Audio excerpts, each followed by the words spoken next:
Sonic the Hedgehog is cool. Cool for kids, at least. Since 1991, he's been a pop culture icon, with comic books, 5 cartoon shows, and, of course, a massive library of video games spanning over 20 years. But what of the games themselves? While few would doubt the popularity of the Sonic series, the quality of its games is disputed. The original Mega Drive games, with exceptions as always, are generally regarded as all-time classics, although they're not without criticism. They were a fine showcase for the Mega Drive's fabled blast processing. They looked and sounded great, and in between the loop-de-loops and tubes was a fun series of steady platformers. But somewhere along the line things went sour, as Sonic the Hedgehog went from being one of gaming's most beloved titles to a stinky, unwanted plop gobbler seemingly existing only to tarnish the legacy. The turning point was Sonic Adventure. That game was originally released in December 1998 for the SEGA Dreamcast. It was a tumultuous time for video games. The advent of 3D technology was still shaking the foundations of what video games were capable of. Super Mario 64's immense success in 1996 showed that classic platforming action had a place in the new world, and Metal Gear Solid's release in September of 1998 broke new ground in presentation and storytelling. SEGA, unfortunately, had not found the same success with the advancements in technology. They were quick to jump on the CD bandwagon to practically zero success. Their previous console, the Sega Saturn, was a peculiar machine, with a handful of good games and arcade ports that failed to connect with developers and consumers, no doubt amplified by its lack of a true flagship Sonic game.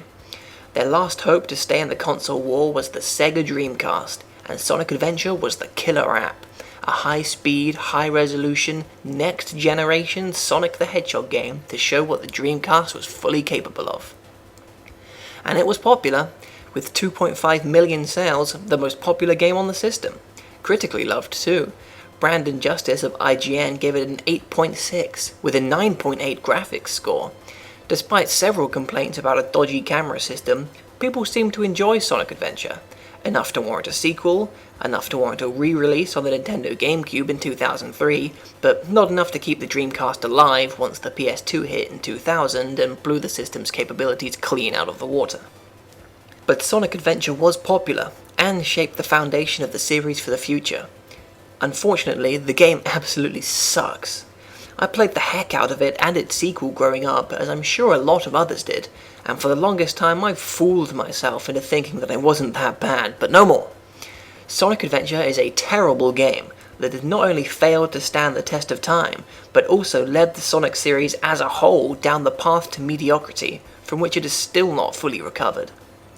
I went over this very briefly in my review of Sonic and the Secret Rings, but I'd like to elaborate. So, let's begin where the game does, with Sonic the Hedgehog dropping in on some humans firing guns at a blue water monster. There is so much wrong with that sentence, but let's slow it down and tackle it piece by piece. Firstly, the game begins with a boss fight.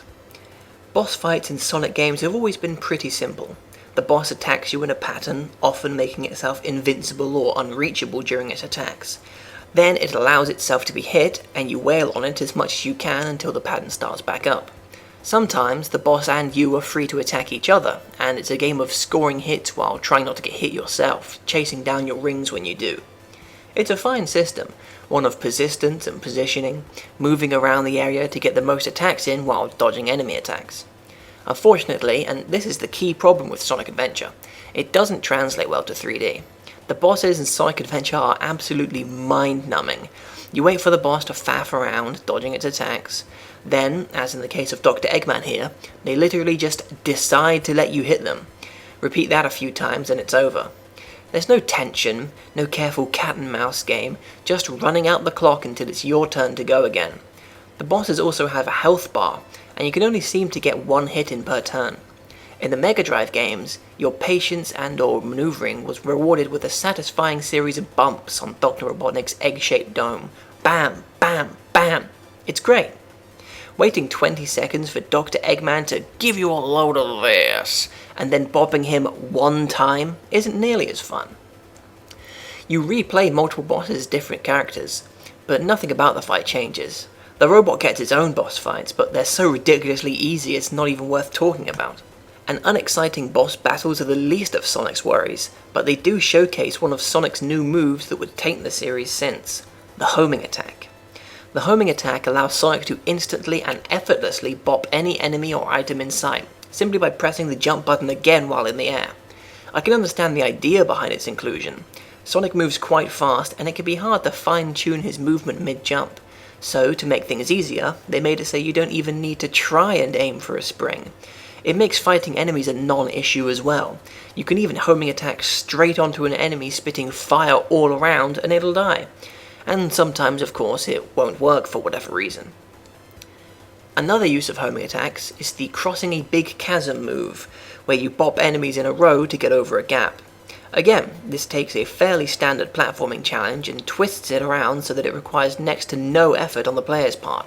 There's still actual platforming to be done, of course, but the homing attack illustrates a design philosophy that works against the game and the series. When you think of Sonic, you think of speed. It's only natural. Since day one he was touted as being the fastest thing alive. Sonic Adventure takes the idea of speed and puts it at the forefront of everything. Sonic builds up momentum quickly as he moves, unrestricted by turning in 3D. This makes him quite slippery to control, and it can be hard to even move in a straight line at times. However, Sonic loses all of his momentum when he so much as grazes an obstacle. The collision detection and bumpy environment mean that you'll be stopping and starting and getting hung up on things all the time. Speaking of collision detection, the game was very lax with it. Again, I'm playing the GameCube version, which apparently fixes some issues with the Dreamcast release while creating others, but dropping through geometry is far too common an issue for a platform game, let alone one as well known as Sonic the Hedgehog. It's especially disconcerting since the levels don't offer you much in the way of shortcuts. There are a few alternate routes, some rings hidden away in nooks and crannies, but for a game with adventure in the title, the levels are as linear as can be. Every once in a while you can score a cheeky shortcut, but your attempts to go faster than expected will be met with death as often as they will with success. The levels are littered with these speedy-uppy pads. They are absolutely everywhere, from start to finish. Touching one will send Sonic shooting off at max speed, usually allowing him to run unopposed for a short while as the camera flails wildly in an attempt to keep up with the supposed action. But there is no action here. There's a lot of spectacle, but a massive portion of the gameplay is simply holding up on the joystick and running over the speedy uppy pads. The whale chase in the game's first level might have been a visual wonder back in the day, 9.8 graphics from IGN remember, but it's a totally vapid experience, and the game is full of these moments where you don't do anything at all. The original Sonic games had this as well, but they were shorter on the whole and more reliable. If you miss a boost pad, the game can't handle it. Sometimes you'll make it over very, very slowly, sometimes you'll be fine, sometimes you'll twitch out and fall to your death. It's always a gamble trying to play the game against its design, and Sonic is so quick to run away from the beaten path that you could knock the system out of its socket simply by holding up on the analog stick anyway. The problems are further compounded by the camera, although again this surely must have changed from Dreamcast to GameCube. Still though, it never seems to ease itself into a more appropriate position. It stays still, then swings violently to accommodate movement, but never fast enough to be of any use. The game outright tells you this in one of the most blatant cop-outs I've seen in a game of this caliber. Even when you're running on boost pads, the camera doesn't know what's going on, and it makes the game appear even more sloppy and poorly programmed than it actually is. Even when the camera is steady, it's positioned in the most frustratingly unhelpful manner imaginable. The game runs on a foul system. It took the loop-de-loops and blast processing from the Mega Drive games and twisted them around, building huge chunks of levels out of effortless, tensionless, linear paths. It took the idea that Sonic was about speed and translated it in the most inane way possible. I suppose on a design level it matches the original games quite well, but those 2D ideas just straight up don't work in 3D. Rather than reinventing the series for the new generation, Sonic Adventure provides essentially the same thing, just much worse. This 3D but linear, fast but lifeless, slippery but clunky style carried on for many games after Sonic Adventure. It wouldn't be until Sonic Unleashed in 2008 that Sega finally decided to try something different with the core structure. That game took the idea that Sonic goes fast and supercharged it, with multiple obvious branching paths, and shortcuts designed around incredibly linear levels that gave the game, and subsequent games like it, more of a speedrun friendly feeling, with an emphasis on boosting and finding the fastest route. It even goes pure 2D at times, and the 3D sections are structured around shifting between lanes, which makes the whole thing seem tighter and snappier on the whole. Unfortunately, Sonic Unleashed was held down by one of the worst development decisions ever made. Sonic Colors, and especially Sonic Generations though, are much better. Unfortunately, the homing attack wormed its way into the 2D Sonic 4 games, which blows my mind at how unnecessary it is, but I'm not about to get started on Sonic 4. So, playing as Sonic is no fun, and although the series obviously revolves around him, Sonic's friends get a sizable chunk of the action this time around. You could play as Tails and Knuckles in the past, but in Sonic Adventure they each have their own storyline, gameplay style, and objectives.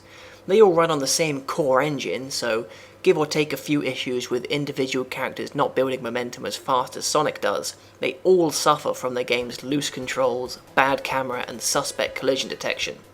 But all of them are different in some way. Tails levels are the most similar to Sonic's. You run through abridged versions of Sonic levels in a race against the blue blur to the finish line. Since Sonic is naturally faster than Tails, you need to find and take shortcuts to stay ahead.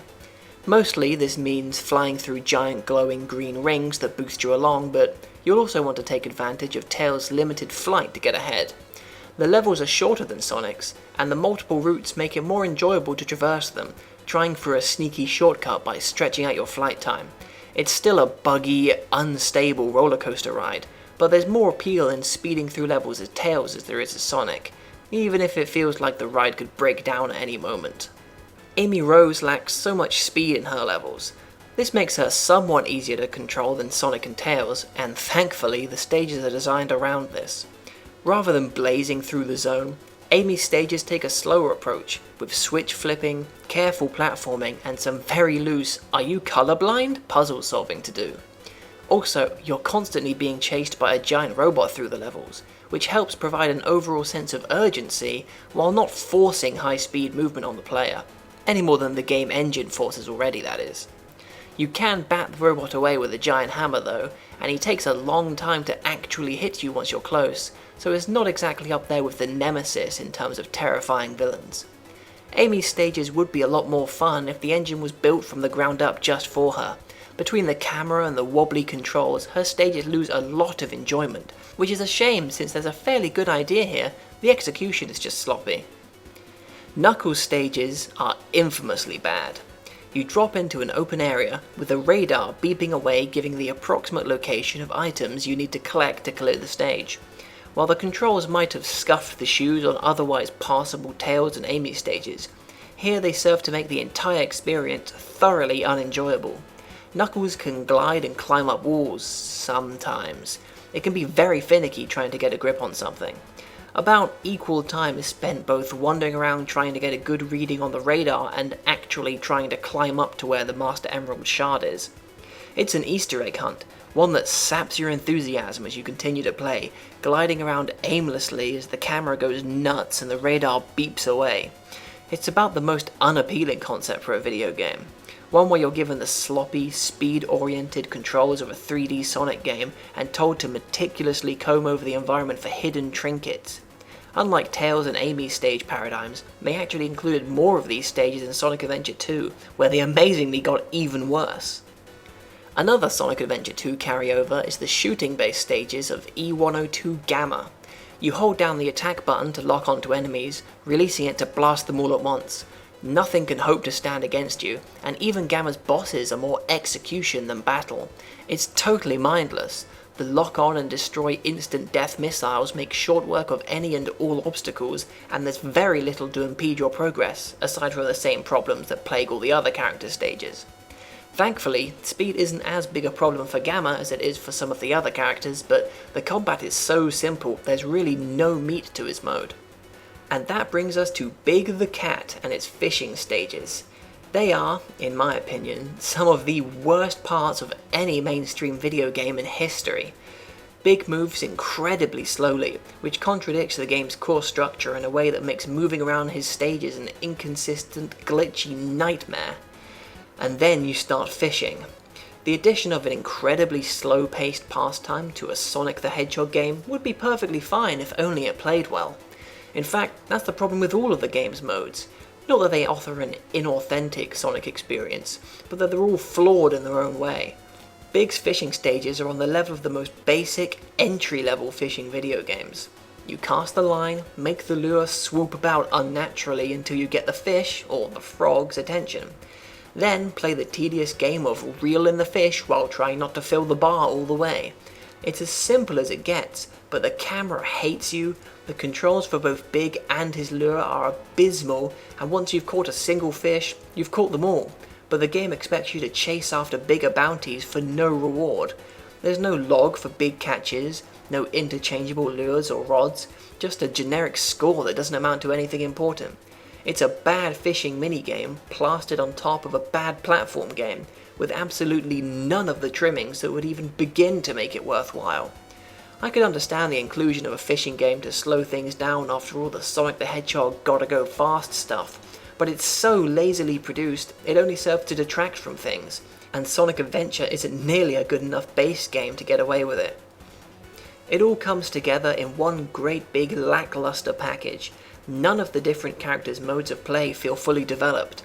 The engine, camera, and controls struggle to stay together when playing as Sonic, and he's the main character. All the time that was spent to program Knuckles' treasure hunts, Gamma's shooting ranges, and Big's fishing stages was utterly wasted. None of the modes stand out as being particularly better produced than the rest, so all you're left with is a series of half-baked platforming action games that each fail in their own way. On top of all that, the game is rife with minigames which are dire beyond belief. The flying stages in Tails' Tornado Plane are atrociously boring. You do the same lock-on release motion with Gamma, except slower and on rails like something from the SEGA CD. There are snowboarding sections which handle so poorly it's hilarious, with Sonic getting turned around and stuck at the slightest tap of the wall. There's also a kart racing time trial with no opponents and one track. I don't know why they even bothered. Also Whack-A-Mole. Finally, the Chow Garden offers a fairly simple Tamagotchi-style breeding system, a moderately amusing distraction that would be expanded upon significantly in Sonic Adventure 2, and then disappeared from the series entirely for whatever reason. In its original release infancy though, there's not a whole lot to keep you interested without a Dreamcast VMU or Game Boy Advance to connect it to. You might be tempted to call Sonic Adventure a jack-of-all-trades in terms of gameplay. Rather than having one single objective with tight controls and interesting level design, there are a variety of different gimmicks, but none of them feel fully enjoyable and some are downright unplayable. From the top to the bottom, Sonic Adventure is not fun to play. As I mentioned earlier, the Sonic with gimmicks motif would carry on further into the series, keeping the same basic gameplay structure, but adding on an unnecessary, unwanted twist to mix things up. Sonic Heroes gave you supposed control over 3 characters at once. Shadow the Hedgehog had guns and vehicles. Even Sonic Unleashed, with its vastly superior approach to high-speed Sonic action, felt the need to include a wacky gimmick where you play a god-awful combo brawler as a werewolf version of Sonic. Then there's Sonic and the Secret Ring, Sonic and the Black Knight, Sonic Colors, Sonic Lost World, all with little gimmicks that do more to hinder the core gameplay experience than enhance it. Finally, we come to the story.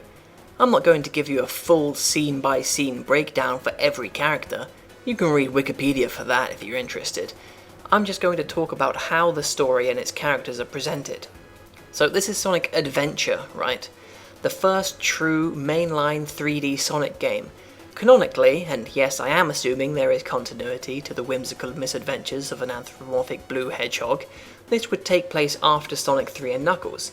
Amy herself makes a fairly blatant reference to Sonic CD at least. Suddenly, and without acknowledgement, there are humans in Sonic's world. Obviously Robotnik is human, but now Sonic clearly exists in a modern-day world with taxis and trains and union strikes. Has this always been the case? Where does Sonic live in this world? Tails is shown to have a house out in the middle of nowhere, but what about Sonic? Who are their parents, and how common are giant upright animals in this world? Where is the Green Hill Zone in relation to Station Square? Sonic Adventure took the series to the next dimension, and gave an increased emphasis to its story. There are a very large number of cutscenes, and the characters all have voice acting, but next to nothing is learned about any of them. The most character development, arguably the only character development, goes to Tikal, a new Echidna character who serves mainly as a floating orange ball who tells you where to go next in the game's ill-conceived adventure maps. There's nothing inherent to the story that would suggest what the character's next objective is, aside from a broad goal like find the Chaos Emeralds. Where you actually need to go in order to fulfill the task is arbitrary. Tikal tells you more or less exactly what to do, which can often be a necessity unless you're willing to wander the entire map trying everything, but kill the so-called adventure dead. Tikal also occasionally takes Sonic and friends back to the past, or shows them a vision of the past or something. This is so you can learn about how an ancient race of echidnas tried to use the Chaos Emeralds for evil, and a water monster named Chaos came out and wasted them. This is about the extent of development, the true history of the emeralds, the origin of their power, their link to the Master Emerald, any lingering thoughts you might have had about Super Emeralds or a Special Zone from previous Sonic games are casually tossed aside. Instead, you're given some of the lamest, most cringe-worthy nonsense to ever spill out of a marsupial's mouth. The 7 emeralds are the servers. Chaos is power enriched by the heart. The controller serves to unify the chaos. Take Angel Island, for example. It's a giant floating island where Sonic 3 and Knuckles took place. Except now it's absolutely tiny and connected to the mainland with a bridge.